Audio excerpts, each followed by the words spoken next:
Hi! Welcome back to S Ramya. బాగున్నారు అందరూ? మీరు బాగుండాలని ఆ దేవుడిని మనస్ఫూర్తిగా కోరుకుంటున్నా. చర్చిలో క్రిస్మస్‌కెళ్ళినప్పుడు మీరందరూ బాగుండాలని ప్రేయర్ చేశాను. ఈ చిన్న క్రిస్మస్ వీడియో మీకోసమే. చూసి ఒక్క లైక్ ఏసుకోండి.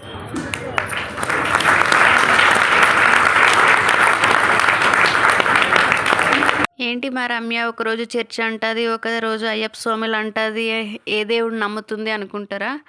నాకైతే ఆ దేవుడు ఈ దేవుడు అని లేదు. అన్ని దేవుళ్ళని నమ్ముతాబ్బా. అన్ని దేవుళ్ళు ఒకటే అని నా అభిప్రాయం. శాంతి, సహనం, సమానత్వం ఈ లక్షణాల కోసం మనం ప్రజలతో మమేకమై పరమత సాధనాన్ని కలిగి ధన్యవాదాలు తెలియజేస్తాము. అదేవిధంగా ఈ క్రిస్మస్ పండుగను పురస్కరించుకొని ఇక్కడ సమావేశమైన మీ అందరికీ మా గట్కేసర్ పోలీస్ తరఫున మరియు రాచకొండ పోలీస్ తరఫున క్రిస్మస్ శుభాకాంక్షలు తెలియజేస్తూ ఉన్నాం.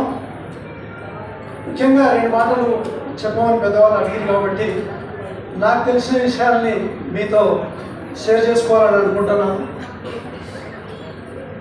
ముఖ్యంగా ప్రపంచంలో ఎక్కడా లేని కుల వ్యవస్థ ఈ భారతదేశంలో ఉన్నది. దాన్ని మనం నిచ్చెన మెట్ల వ్యవస్థ అని కూడా అక్కడక్కడ చదువుతూ ఉంటాం, మనం చూస్తూ ఉంటాం.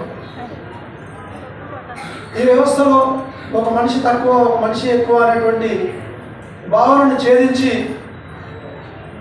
ఎవరినైతే గుడికి బడికి దూరంగా పెట్టిరో వాళ్ళందరినీ నా తండ్రి వెంటనే లోబడడానికి సహాయం చేయండి. జ్ఞానుల వల్ల వెంటనే మార్గం మార్చుకోవడానికి కృప చూపించండి. నా తండ్రి ప్రభువా, ఎలాంటి నా తండ్రి ప్రభువా ఈ విపత్కరమైన పరిస్థితులకు దారి తీయకుండా మీ సమాధానము కలుగునట్లుగా ప్రార్థిస్తూ ఉన్నాను, ప్రకటిస్తూ ఉన్నాను. ఆయన మహిమ మీరు పొందమని యేసు క్రీస్తు వారి పరిశుద్ధమైన అతి శ్రేష్ఠ హ్యాపీ